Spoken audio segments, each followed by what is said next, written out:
Hi, I'm Zak Blackwood. I drive the 93 late model. You're watching in the Fast Lane Productions. Lights, camera, dirt slinging action.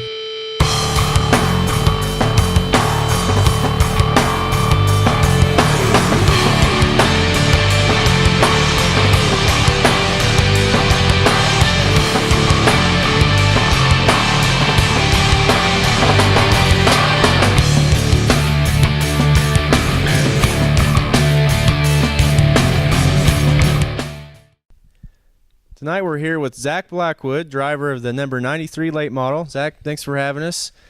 Yep, no problem. Thanks for inviting me on this adventure. Yeah, it's our pleasure. The off season, a lot of people, they don't know what to do with the off season. What's kept you busy? Really just a lot of working and backing up and regrouping. Okay. That's about the only new things we got going on. Okay. First off, I'd just like to, we've been interviewing a lot of people who, surely they've seen you race, but they might not know who you are. Just tell us a little bit about yourself first.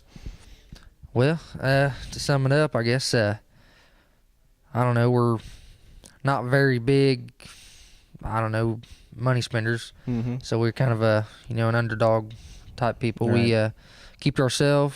We do what we got to do. I mean, we try to earn a respect in showing people what we can do instead of bragging about it.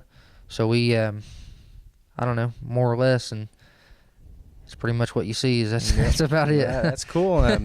What got you started in all this racing mess? Well, actually, racing's always been in our blood. It's always been something right there with our family, especially on the Blackwood side.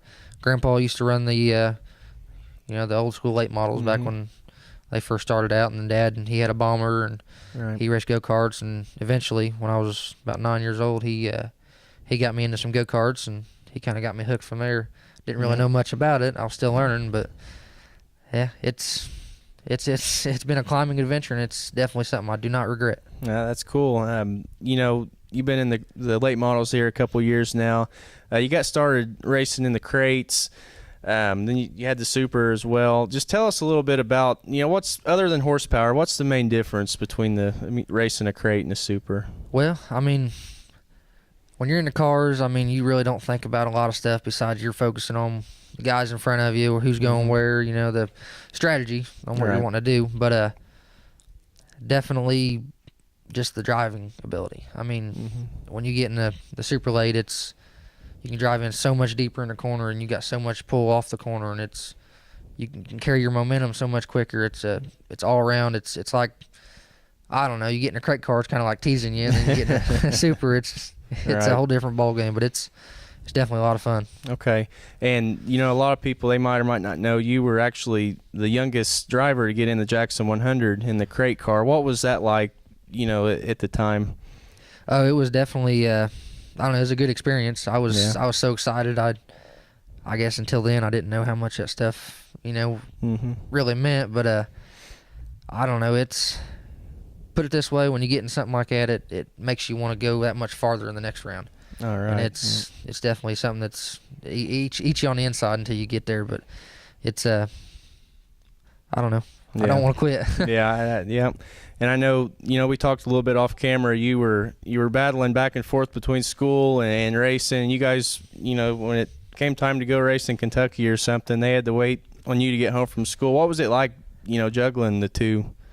Well, one good thing is that we had that, the ILMS series started out as ICS, but I don't know, I guess since we was all locally around here, we could kind of tell the promoter or whoever's had the series at the time that what was going on, and we was going to be late, or they'd call us, they'd tell us when driver meeting's going on, and if we missed that, they'd tell us what was, what the schedule was, and they'd bump stuff back if we needed to.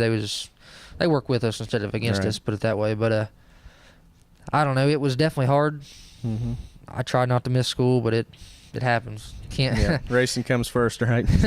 Well, in some people's world it does, but I guess I'm one of them. Yeah. Obviously you've got to do a lot of racing with go-karts and late model stuff. If you had to pick one good experience that sticks out in your mind the most, what would it be? Well, the Jackson 100, when we made that was probably the biggest in our earlier, racing late models. But besides that, we went to Ponderosa, Kentucky a couple times when, just doing the traveling thing is Right. is so much better. It's you don't have to deal with the local drama and all that bull crap, and it's just Right. so much easy going. You get people there that see you for the first time, they're welcoming you and they're shaking your hand. And even if you tore their stuff up, they're still Yeah. come back next time. We're racing again next week. Yeah, that's cool. Stuff like that, and it's just being around that kind of people. That's what makes it fun. Okay. And, we've asked everybody so far, and they don't like me asking, but what's the worst experience you've had in a race car? Probably when I flipped at Brownstown from Jim Moon hitting me intentionally. It was, honestly, I don't remember a lot of it. I remember when it happened, the whole process when I blurred out. But after that, I think for about the next year, it was a blur. I try to Really? look back at it, but I don't know. That's just one that Yeah. sticks. Yeah, Oh, it'd yeah. be hard to forget, I'm sure. Like we said, you've raced a lot of different tracks, and you've raced a lot. What if you had to pick one track, even back to your go-kart days, what would be your favorite track? Well, really, it's hard to say, but I'd honestly have to say Twin Cities because it's a more of a driver's track. You can get on the wall, you can go to the bottom. There's momentum. There's plenty of places to make mistakes, but it's on the wheel, wide open. It's like I said, it's a driver's track. That's what I'm into. Yeah, that's nothing wrong with that. Let's see, if there was one trophy, I guess everybody's got the one crown jewel they want. What's yours? Well, I guess with everybody else, one thing I do want to do, and my main goal is I want to win the World 100, but that's just a dream. Hey, that's nothing wrong with dreaming. The World 100 is a pretty prestigious race, obviously, and Eldora itself's pretty prestigious. And there's been a lot of names there.